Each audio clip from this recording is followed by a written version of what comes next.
grabando. Hola a todos, ahora sí, sí. Hola a todos. Bueno, entonces este video está hecho para, o va a estar hecho para varios de los cursos que estamos viendo.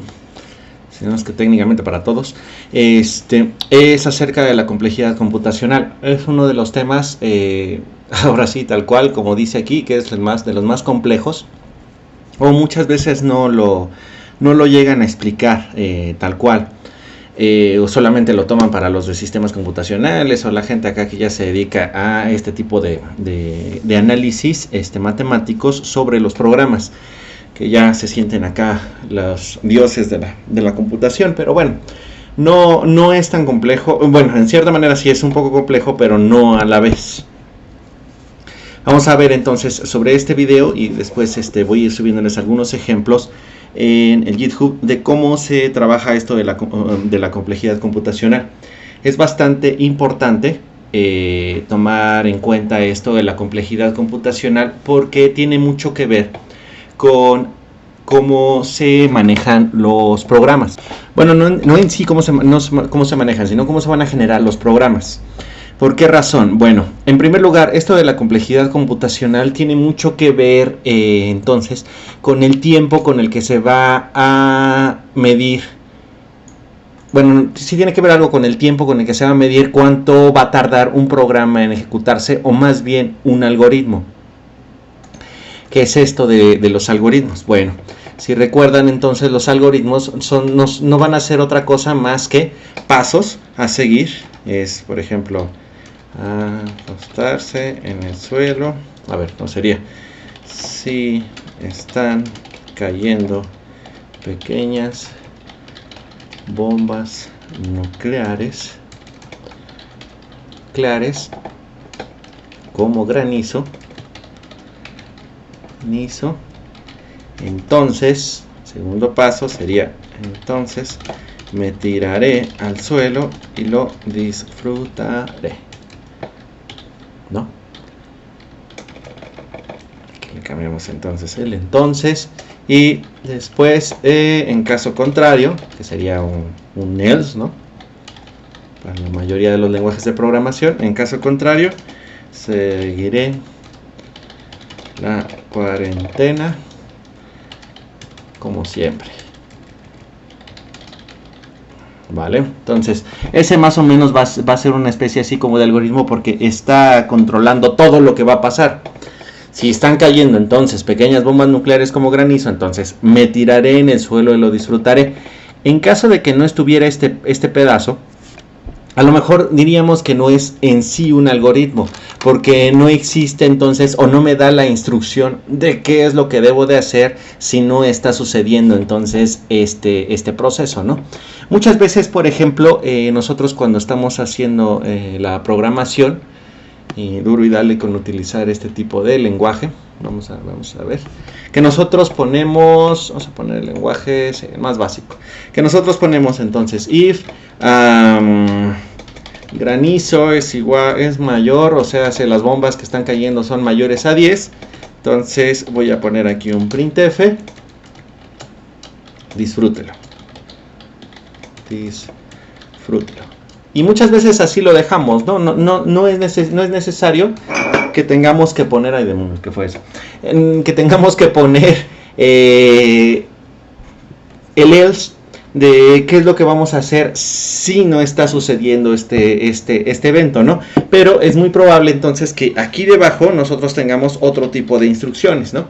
Instrucciones que a lo mejor se tienen siempre que estar operando, y que a lo mejor dentro de todo nuestro algoritmo solamente necesitamos entonces que cuando suceda este caso, en este caso granizo es mayor a 10, vamos a poner ese letrero con el printf, a lo mejor puede ser, ¿no? O sea, pero entonces la idea aquí que tengo sería una cosa así: siga la cuarentena. Eso es lo que nosotros estamos haciendo, ¿no? Lo hemos visto, bueno, con algunos de ustedes lo he visto, a lo mejor algunos otros sí lo han observado también, con los diagramas de flujo. Sería entonces ya directo al código, o ver también el pseudocódigo, ¿no? Puede ser. Entonces, vale, este es un algoritmo. La programación no se trata más que, como ya se los he mencionado, de controlar entonces las partes de la computadora, las partes que van a componer la computadora, que las repito, los valores de entrada, mi teclado, el mouse, no sé, valores de salida, el monitor, las impresoras, que será más, las bocinas a lo mejor. ¿Qué onda con el coronavirus? Y bueno, también vamos a tener entonces las memorias, que van a ser las memorias RAM, y la unidad central de procesamiento, el CPU, que es ni más ni menos que un microprocesador, que va a estar compuesta entonces de manera así súper básica de la parte de la unidad aritmética lógica y la parte de control, ¿vale? Entonces eso es lo que vamos nosotros a tener, ¿vale? La programación se trata, entonces repitiendo, se trata de controlar estos 5 elementos para mover datos, decirle entonces a control que reingrese datos, que saque datos, que haga operaciones, etcétera, etcétera, operaciones aritmético-lógicas y más cosas, ¿no? Etcétera, etcétera, está mal dicho, pero vale, solamente un etcétera, etcétera. Entonces, vale, ya estamos hasta ahí, bien. Es entonces, los algoritmos, lo que tenemos que hacer es lo que hice acá de esta manera. Tengo que poner una serie de pasos que le digan perfectamente a la computadora qué es lo que debe de hacer, ¿ok? Va, hasta ahí ya tenemos entonces esto. Ahora, ¿cómo nosotros podemos mejorar cuando generamos los algoritmos?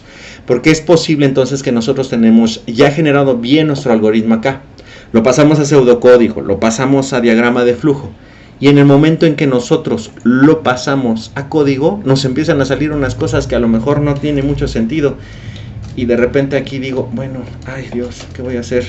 Primero entonces aquí tengo que poner un char cadena de 200, y aquí le voy a poner disfrútelo,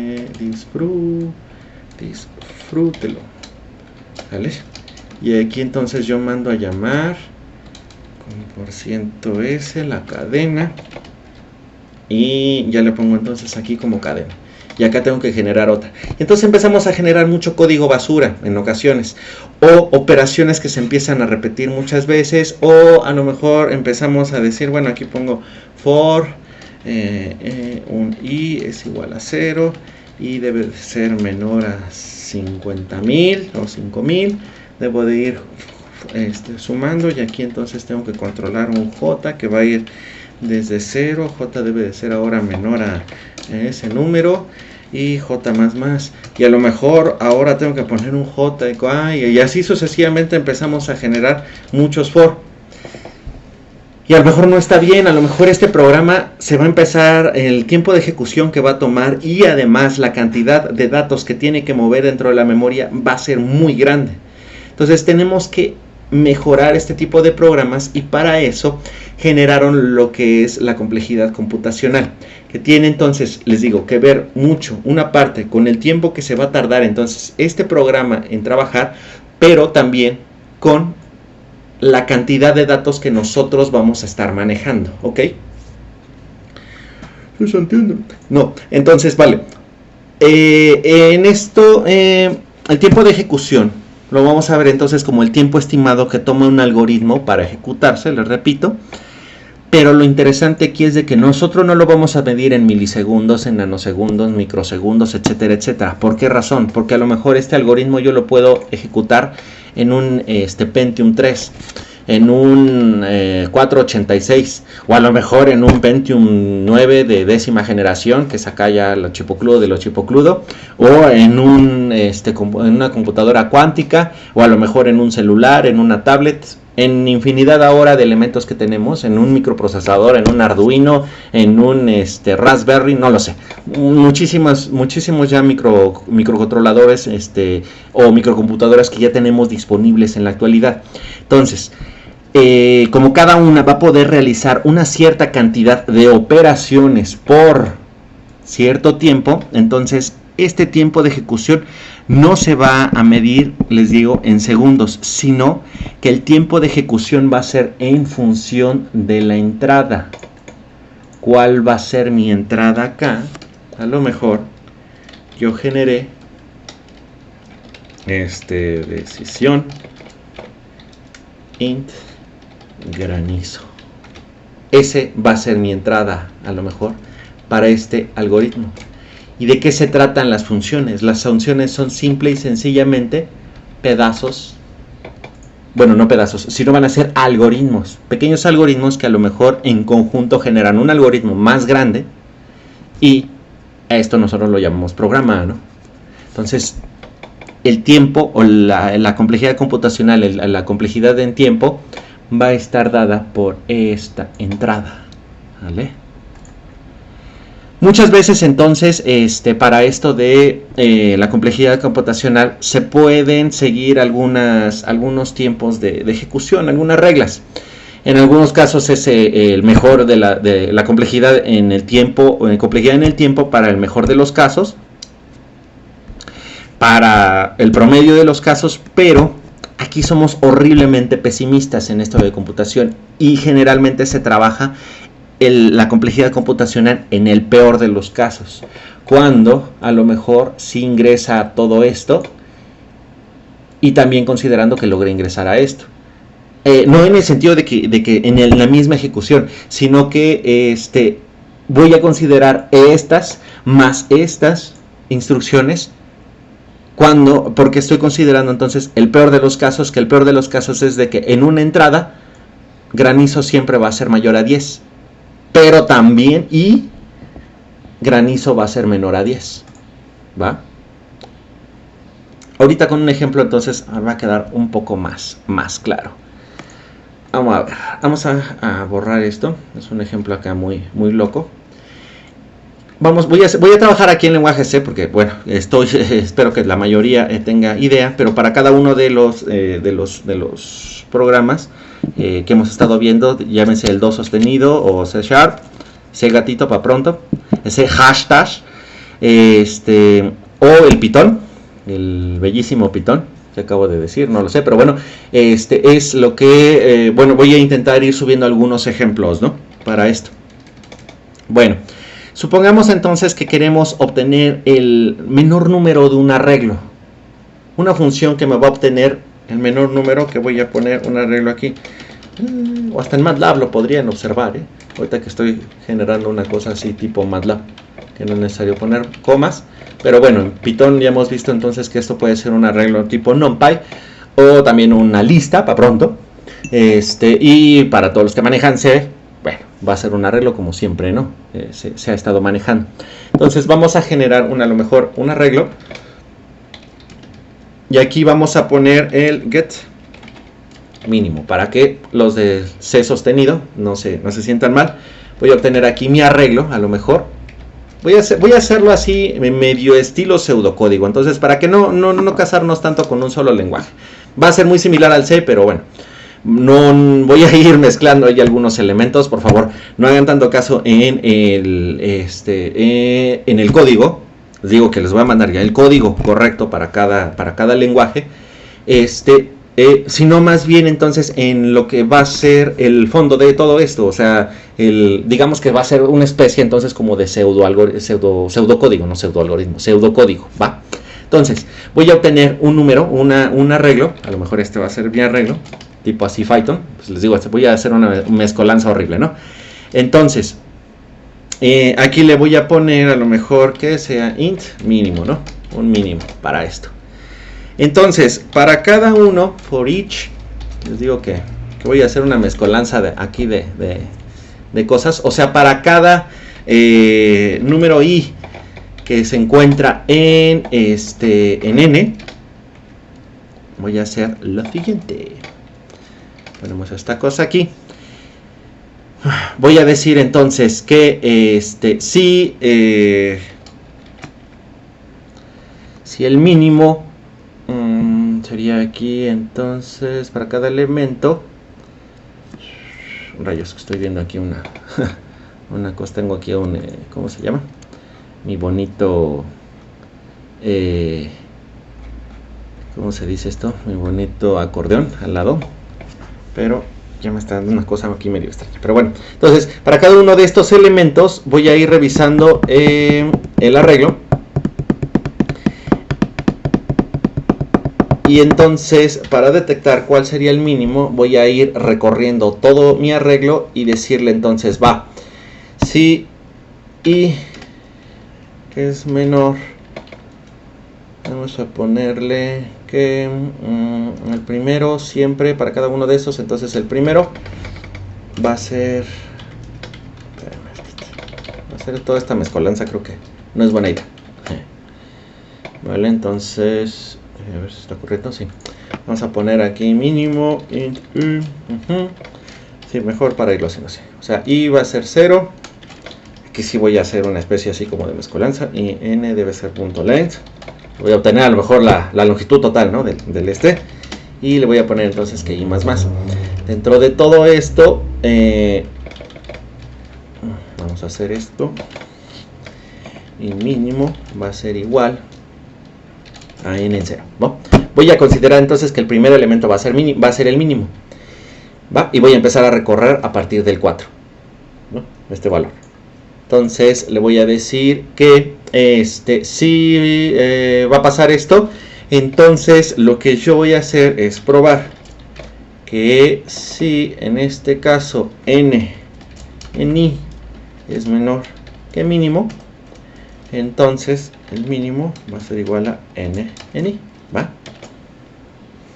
Para ir entonces moviendo cada uno de ellos, se van a ir recorriendo y ya está, listo, ¿no? Es una idea, o sea, a lo mejor el algoritmo no funciona como tal. O sea, lo que estoy diciendo es de que voy a empezar entonces a recorrer. La idea sería, este va a ser entonces mi mínimo, ¿no? Mi mínimo inicial, y después voy a empezar a revisar cada uno de estos. Si este número es menor que este, entonces ahora el mínimo va a ser este. Pero como no es, entonces ahora paso a este. Si no es el mínimo, paso a este y así sucesivamente. Este a lo mejor es el mínimo, ¿no? Entonces se detiene, voy a entonces a recorrer todo el arreglo para revisar si es el mínimo. Va. No es como tanto, entonces les digo, vamos a ver el código y todo es la... Vamos a ver entonces, bueno, sí vamos a ver el código, pero en este sentido como pseudocódigo, perdón, que sigo con el pseudocódigo. Entonces, ¿cuántas operaciones estoy realizando? Si se dan cuenta. A lo mejor estas operaciones pueden ser ciertas, ¿no? Estoy generando aquí un número, entonces aquí voy a contabilizar una operación. Aquí entonces a lo mejor se considera otra operación porque se está asignando datos a memoria. Ahora, ¿qué pasa? Aquí es la parte truculenta de todo esto. ¿Cuántas operaciones voy a realizar aquí? Se va a ejecutar n-1 veces, ¿no? O inclusive n más 1 veces, porque estoy asignando el mínimo entonces hay una operación aquí, porque el for contiene varias operaciones a su vez, pero vamos a tomar el número máximo de operaciones. ¿Cuántas se van a realizar aquí? Voy a considerar nada más que se va a hacer esta, a lo mejor que no se asignan todas estas, ni se hacen todas estas pruebas, que ese no es el caso que se debe de hacer. El peor de los casos tengo que considerar todas estas operaciones, pero ahorita les voy a explicar que a lo mejor estas cuantas operaciones no tienen mucho sentido de contabilizarlas, sino otra operación, ¿sale? Entonces aquí voy a hacerlo n veces. ¿Por qué razón? Bueno, voy a recorrer todo el arreglo, que va a ser entonces la cantidad de datos que los voy a tener, que en este caso pues serían 2, 4, 6, 8, 1, 2, 3, 4, 5, 6, 7, 8, 9 veces, más una asignación inicial que sería ¿no? Pero en esencia son casi 9 veces. Ahora, en el peor de los casos, aquí se va a hacer una operación y aquí se va a hacer otra operación. Que les digo, aquí tenemos que considerar esta operación también y esta operación también. Entonces, a lo mejor, está bien, vamos a verlo. Vamos a tomar el peor de los casos. Son 3 operaciones más. Y aquí, el de regreso, también tenemos una operación. Sale. ¿Cuántas operaciones hay? 1, 2, 3. Aquí serían 4. 4 operaciones. ¿Va? Más que... Aquí tengo entonces 9 veces 2 operaciones. 9 por 2 operaciones. Entonces, en total, tengo 18 más 4, 22 operaciones en total. Que se van a realizar para ese arreglo, si se dan cuenta, ¿no? Ese va a ser para solamente este arreglo. Pero ¿qué tal que tengo un arreglo de 100 datos? Ah, entonces esto se va a hacer 99 veces. Dios mío. Bueno, entonces, dependiendo de la entrada, yo voy a tener K veces por 2 más 4 operaciones, ¿vale? Qué cosa, ¿no? Está bastante intenso esta parte. Ahora fíjense muy bien. ¿Qué va a pasar si yo tengo aquí K? Un cajito. Tengo K. Cuando es un 1, entonces el número de operaciones que se realizan, ¿están de acuerdo conmigo que va a ser K? Va a ser 1 veces 2 más 4. Total, 2 más 6. Listo. Va. Tengo este caso en donde voy a tener, aquí lo puse mal, donde voy a tener 9 operaciones. Bueno, entonces va a ser 9 por 2 más 4. 22 operaciones. 100 operaciones. Dios mío. 2 más 4 me va a dar 204 operaciones. ¡Wow! Si se dan cuenta, entonces, si esta acá empieza a subir mucho,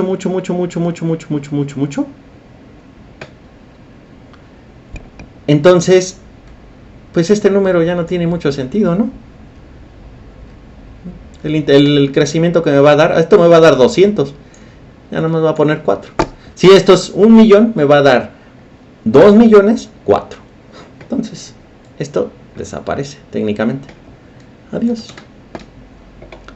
Ahora, créanmelo o no, también la constante, esta constante que tengo aquí, o sea, la cantidad de operaciones que voy a tener internamente dentro de este for, no tiene mucho sentido estarlas contabilizando. No van a hacer muchísima diferencia, sino solamente este número de aquí, que es el que va a representar entonces la cantidad de veces que se va a ejecutar ese for, va a hacer la diferencia en sí. Porque esto es cercano a esto, o en órdenes de magnitud, esto es cercano a esto, ¿no? No a esto. Si yo tengo aquí 1 millón, me va a dar 2 millones, a lo mejor, pero sigue siendo cercano. Si a lo mejor ya hay una gran cantidad de operaciones, a lo mejor podría ser significativo, pero se intenta que estas sean pocas las operaciones que se realizan dentro de un for. Generalmente, ahí es donde la complejidad se empieza a poner compleja. Pero en realidad el número que nos interesa es este, K. La cantidad de veces que se está ejecutando ese for. Entonces este algoritmo, si se dan cuenta, va a estar en función de lo que decía, del tamaño del arreglo, que es cuántas veces se está ejecutando ese for. ¡Hola! No, aquí es donde uno pone OLV. Va, ok. Muchas veces entonces esa K se va a colocar, la K y acá, se pone como una notación, la notación de O grande, o big notation. Así. Ahí no, es al revés. Que no. Entonces se va a decir que la complejidad de este algoritmo es O de K. Y ahí se hace el silencio sepulcral. Y pasan entonces las plantas rodadoras. ¿Va? ¿Qué tipo de complejidad computacional es esta? Lineal. Porque nada más está en función del valor de entrada, ¿no? De manera, no está elevado a ninguna potencia. Se queda así. ¿Sale? Bueno, entonces vamos a entrar ahora sí a esto. La complejidad computacional, entonces, voy a borrar esta cosa. Vamos a tener esta, que va a ser de n, que es lineal, que es el ejemplo entonces que les decía. ¿Qué otro ejemplo también podemos tener para esto? Esta, una función, voy a hacer así, par o impar, para saber si un número es par o impar. Nosotros ponemos una n aquí y simple y sencillamente lo que vamos a hacer es regresar que n módulo 2. Esto está sucediendo, entonces si sucede esto, le voy a enviar que es par. En caso contrario, que es impar, como texto. ¿Cuántas operaciones están haciendo? Una, a lo mejor, n veces, ¿no? No, perdón, estoy aquí drogado, es esta, es tipo constante. ¿Por qué razón? Porque se está haciendo una sola operación. Los algoritmos más sencillos. También checar si un elemento de un arreglo es nulo. Imprimir los elementos de una lista, imprimir más bien el primer elemento de una lista, encontrar el valor dentro de un mapa de valores, por ejemplo como de los diccionarios que existen en el Python y también en el C#. Pero este es el ejemplo más sencillo, porque va a haber una sola operación, se va a realizar a lo mejor una sola operación, o técnicamente aquí estoy haciendo 3 operaciones, pero se sigue manteniendo, es constante. Son algoritmos muy sencillos. Esto es lo que se busca siempre tener. Entonces está este que va a ser constante. También, ahora sí, perdón, hace rato escribí mal. Este va a ser el lineal. Dentro de las lineales es encontrar entonces el ejemplo que les acabo de dar. Encontrar a lo mejor el máximo o el mínimo de un arreglo, de algún valor, o más bien de varios valores, ¿no? ¿Qué más? Dentro de estos, déjenme ver mi bonito acordeón. Esto aquí se queda. ¿De qué otra podemos hacer? Bueno, sí, es el máximo o el mínimo, ¿no? Encontrar si es el máximo o mínimo de un valor. No va a ser entonces a lo mejor función máximo de arreglo. Voy a recibir entonces mi voy a tener que repasar, voy a tener entonces que recorrer sobre todo el arreglo. Entonces eso va a ser n veces, k veces, donde k va a ser el tamaño, k es el tamaño del arreglo. ¿Por qué razón? Porque puede ser que en algún momento ustedes encuentren un valor que sea menor, casi de los menores, de todos los anteriores. Pero puede ser que el último elemento del arreglo sea el menor. Entonces se tiene que recorrer todo el arreglo para saber que existe, ¿no? Entonces ese fue el ejemplo que yo les había dado. Ahora, existe esto, que es cuadrático. Oh, por Dios, ¿por qué? ¿Por qué nos haces esto? No.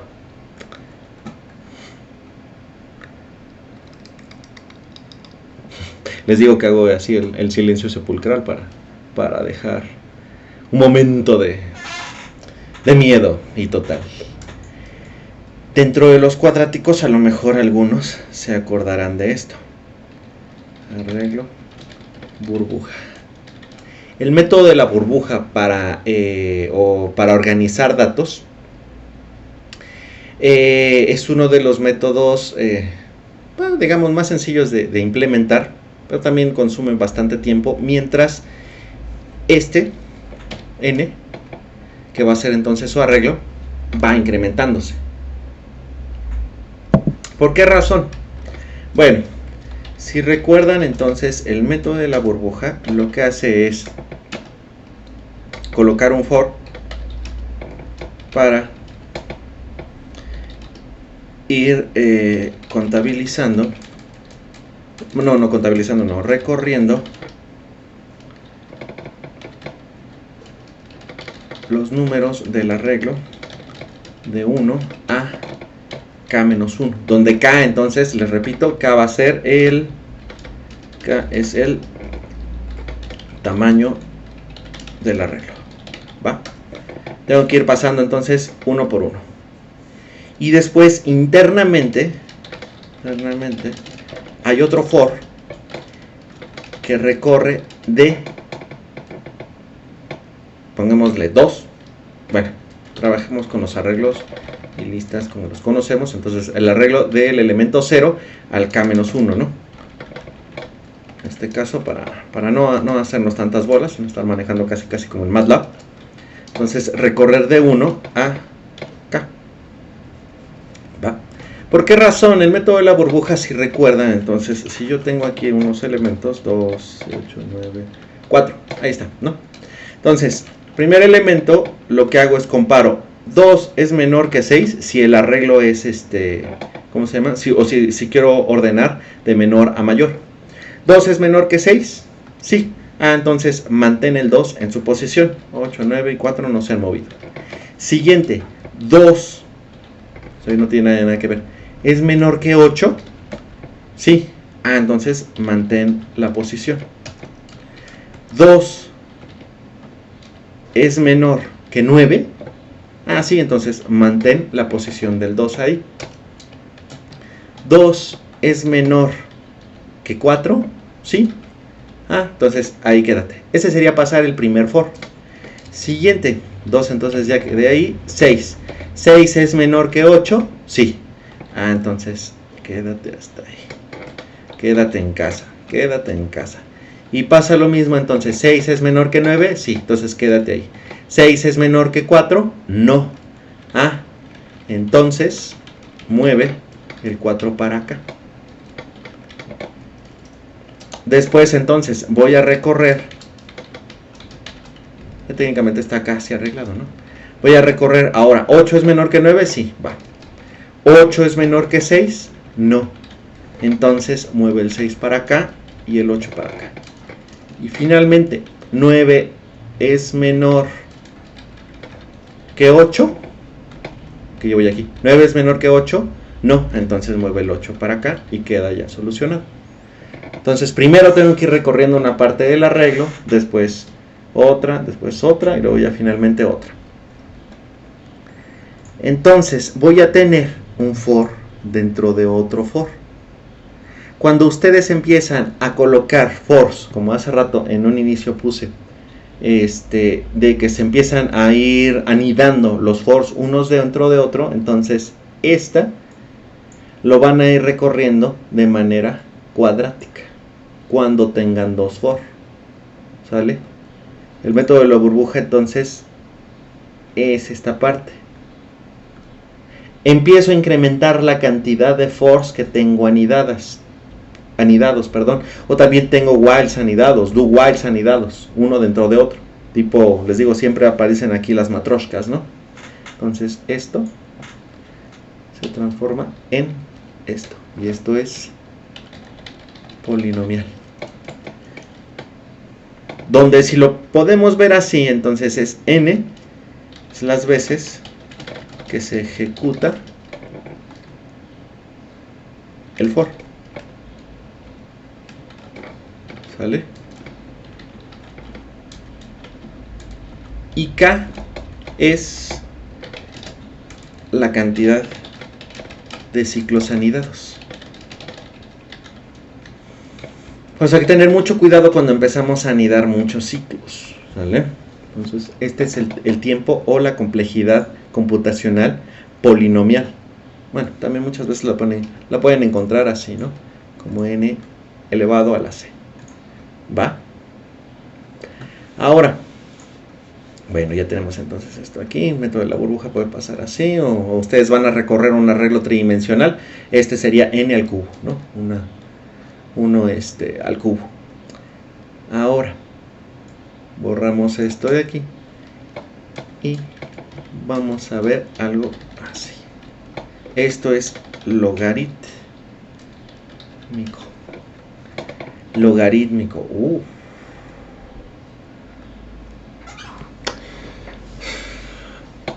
Aunque no lo crean, este tipo logarítmico es uno de los que más se buscan muchas veces, porque el tiempo computacional con el que se va incrementando no es tan grande como pareciera, ¿Sale?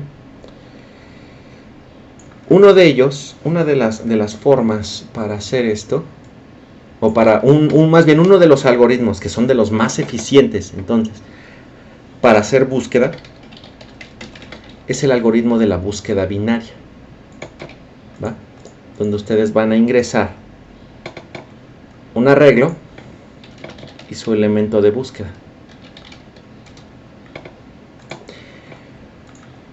Este algoritmo, ¿cómo lo podemos nosotros observar? Bueno, si ustedes quieren, por ejemplo, buscar dentro de una inmensa cantidad de archivos, videos, ya dejen esos videos en paz, que tengan dentro de su computadora, pueden entonces empezar a recorrer todos uno por uno, lentamente, ir viendo, no, este se ve bueno, no, pero no es el que estoy buscando, no, y así sucesivamente, ¿no? Entonces pueden ir recorriendo paso a paso todo, lentamente. Pero la búsqueda binaria, que se puede hacer también, por ejemplo, en un libro, les digo también los archivos, es de que ustedes lo que van a hacer es, vamos a hacerlo, por ejemplo, para un libro, ¿no? Abrir el libro en la mitad.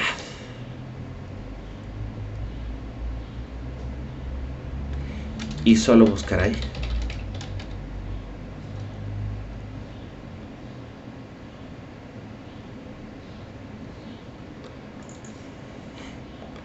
¿Va?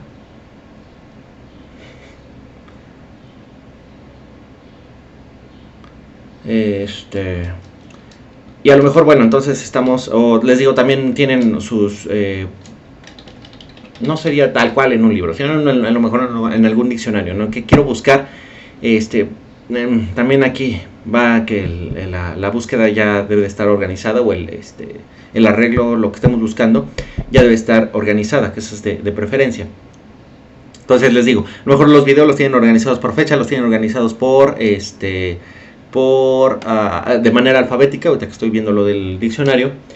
Y entonces lo que pueden hacer es separar y colocar entonces a la mitad exactamente, por eso se llama búsqueda binaria, colocar entonces a la mitad y pensar, bueno, ¿dónde estará? O ¿cuál es el nombre que estoy buscando? Va dentro de los datos que tengo yo, los primeros datos que tendría, por ejemplo, si lo vemos así de frente a la izquierda, o los datos que tengo a la derecha. Si entonces, si alfabéticamente la palabra o el video o lo que estén buscando está en una sola sección, pues ahí será la búsqueda. Y ya la búsqueda entonces ya no se va a hacer total y completamente en todo el arreglo, todo el diccionario o en todos sus archivos, sino ya nada más va a ser en la mitad, ¿va? Y ahora entonces lo que se hace es repetir el paso de llevar a la mitad, ¿va? Entonces ahora ya tengo la mitad, ahora lo vuelvo a dividir a la mitad y buscar, entonces está dentro de mi primera mitad o de mi segunda mitad. Bueno, entonces ahora voy dentro de la primera mitad o de la segunda mitad, y así voy dividiendo y nada más voy a tener esta parte, ¿sale? Entonces ya de esta manera voy a ir quitando la mitad de mis datos en cada uno de mis aproximaciones. Aunque pareciera que estoy colocando muchos foros, a lo mejor estoy colocando muchas cosas. Pero no, simple y sencillamente lo que estoy haciendo es ir obteniendo la mitad, de la mitad, de la mitad, de la mitad, de la mitad, de la mitad, de la mitad, de la mitad. Y así voy dividiendo. Hacer este análisis es un tanto cuanto complicado, pero créanmelo no, este algoritmo es de tipo logarítmico, ¿va? ¿Sale? Hay varios métodos para hacer el análisis de esto. Les digo, muchas veces la búsqueda binaria se hace con algo que yo he visto que todos le temen. Incluso hasta yo a veces me da cosa. ¿Qué es esto? Recursividad. ¿Por qué razón? Si se dan cuenta, entonces es repetir el paso de llevar a la mitad. Si voy a encontrar entonces la mitad de la mitad, puedo generar una función que recursivamente me vaya obteniendo solamente la mitad que yo estoy buscando. Primero yo le voy a enviar todo mi arreglo y entonces dentro de ella se va a regresar solamente la mitad de eso. Y entonces cuando vuelva a entrar a esta parte de se vuelva a llamar ahora con la mitad, va a encontrar ahora solamente la mitad y se va a mandar a llamar solamente con la mitad de la mitad. Y así sucesivamente para ir obteniendo mitad sobre mitad sobre mitad sobre mitad sobre mitad. Hasta, recuerden entonces que la recursividad se tiene que detener en algún momento. Entonces esto se va a detener hasta que se encuentre el elemento. Ya cuando se encuentra el elemento, cortan la recursividad y listo. Va. Este video sería extremadamente largo si incluyo también, porque ya llevo bastante, el método maestro para hacer para obtener entonces esta cantidad la cantidad de operaciones que estamos observando. Quizá les deje a lo mejor ahí un enlace para que observen entonces cómo se realiza esto, pero bueno, ya tendrían ustedes más mejor o más analizado el entendimiento entonces de esta parte de la complejidad computacional, que esto es la parte que quiero ver, que quiero que entiendan. Entonces la complejidad computacional, como les dije en un inicio, va a ser solamente que no es que no esté tomando yo exactamente el tiempo que va a tardar el programa, sino que quiero saber ese programa en función de mi entrada o la función que yo le voy a dar de valor de entrada, cuántas operaciones va a realizar, ¿va? Entonces por eso estoy diciendo esta parte y por eso se utiliza entonces esta notación de Big O, la gran O. Va. Entonces, y bueno, ya para ir terminando esta cosa, hay algunos algoritmos que son así. Esto es de tiempo exponencial. O sea, mi entrada va a ser ahora el exponente y no la base. ¿Va?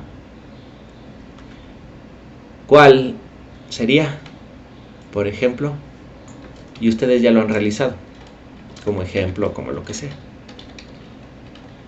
Fibonacci con una E. La función de Fibonacci o generar Fibonacci es de tiempo exponencial. Alguna vez coloqué esto de Fibonacci con recursividad, y cuando empiezan entonces a ustedes a obtener valores muy grandes de la serie de Fibonacci, la computadora se empieza a trabar literalmente, se tarda muchísimo, ¿va? También ¿cuál sería? Bueno, esta es la que recuerdo. Ajá. Déjenme observar también por aquí, porque les digo que tengo por aquí mi bonito ¿cómo se llama? Acordeón, para no ir regándola. Va. Ok, bueno, esta es una de las de Fibonacci, es que no lo encuentro, no colocan otro más. Es de las más utilizadas, o más bien que es de tiempo exponencial, de cómo se va a ir generando. También la otra es esta, y esta es la que deben de evitar. Si recuerdan el factorial, ¿no? Cómo va creciendo enormemente, crece muy rápido.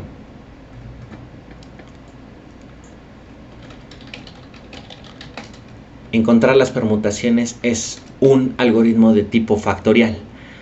Estos algoritmos, aunque pareciera que nosotros deberíamos de temerles, son extremadamente útiles en el caso de la criptografía y también para generar, contraseñas. ¿Por qué razón? Porque necesitan entonces que cualquier computadora no sea capaz de obtener o de encontrar una clave criptográfica para poder descifrar algún texto, alguna contraseña. Entonces esto se va a tardar añísimos, porque por ejemplo para encontrar a lo mejor una contraseña de 6 dígitos, de 8 dígitos, no, dejemos 4 dígitos, ¿cómo se llama? La que puede ser del permutaciones y combinaciones, la que puede ser el NIP, por ejemplo, de una tarjeta de crédito, ¿no? sea, a lo mejor este no sería tan tardado porque puedo tener este, pero a lo mejor también tengo que probarle con este. Y cuando encuentre este, a lo mejor también tengo que probar con este. Y a lo mejor también tengo que probar con este. Y a lo mejor también tengo que probar con este. Y a lo mejor si no funciona, ahora tengo que colocar un 2 y así sucesivamente. Hasta llegar al infinito y más allá. A lo mejor a este. Entonces la cantidad de operaciones que se tienen que realizar es enorme. ¿Cuál? Esta, para mis datos de entrada, 4 factorial. Que tiene que ver entonces mucho con las permutaciones. ¿Va? Será interesante, ¿no? Encontrar, por ejemplo, cuántas palabras se pueden generar con 11 caracteres. Y qué tal que a lo mejor no solamente son dígitos, sino que tienen que ingresar esto. Y a lo mejor tienen que ingresar esto. Y a lo mejor también les permite colocar esto. Se empieza a poner muy intenso, ¿no? La cantidad de datos de entrada me van a generar una combinación que es n factorial. Los datos son enormes. Va. Entonces, simple y sencillamente aquí les tengo una gráfica de cómo es este tiempo computacional dependiendo de los datos de entrada. Entonces, estos van a ser los datos de entrada y esta es la cantidad de operaciones que tiene que realizar la computadora. Les digo, la primera que vimos que es la de tiempo constante, o que nada más van a ser K operaciones, pero pues siempre van a ser constantes, entonces por eso se pone un 1. Es así, un 1. Ahí se queda. Si es de tipo logarítmico, crece así. Muy pequeño. Por eso el de búsqueda binaria es muy, pero muy eficiente. Si es lineal, su crecimiento es totalmente lineal, como esta línea azul. Este es otro de tipo logarítmico, se llama linearítmica, que va a ser n veces el logaritmo natural de n. Este sí va creciendo un poco más. Dentro de estas no recuerdo algún algoritmo que funcione para eso, pero bueno, ahí en las páginas que les dejé creo que sí viene uno. También entonces aquí tenemos uno que es cuadrático, el valor que cuando es exponencial y cuando es factorial, ¿va? Entonces estos algoritmos, aunque parecieran extremadamente lentos, son muy útiles, entonces les digo, para criptografía, para hacer que una computadora no logre descifrar a lo mejor datos. Pero si ustedes entonces no es lo que quieren precisamente, pero quieren que su algoritmo sea lo más eficiente posible, bastante rápido y su juego no se trabe, en el caso de generar un juego, busquen este tipo de algoritmos que sean más tranquilitos, ¿no? Generalmente se trabajan con estos de aquí.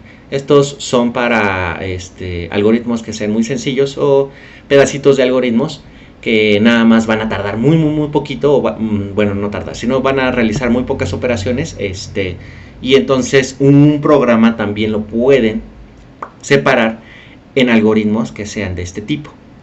Pero en general les digo, muchas veces salen algoritmos así, que sean lineales o linearítmicos, ¿sale? Bueno, entonces esa sería la introducción a la parte de la complejidad computacional, la introducción y pues un resumen así de todo esto. Espero que haya quedado bien entendido. Les subo ahí debajo en donde está el video. No sé cómo siempre dicen los youtubers para eso, casi les estoy dejando ahí, páguenme dinero por hacer este tipo de videos que no le sirven a nadie, casi.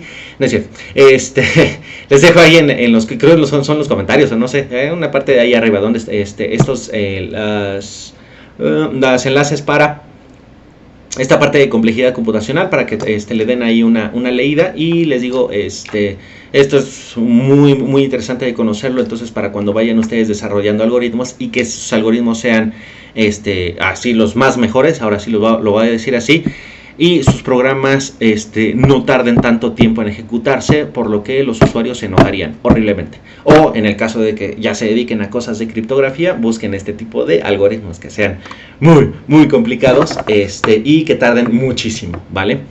Pues bueno, entonces aquí lo dejamos. Creo que es uno de los videos más largos que he hecho. Espero que no haya sido extremadamente aburrido. Creo que ya se detuvo. Adiós.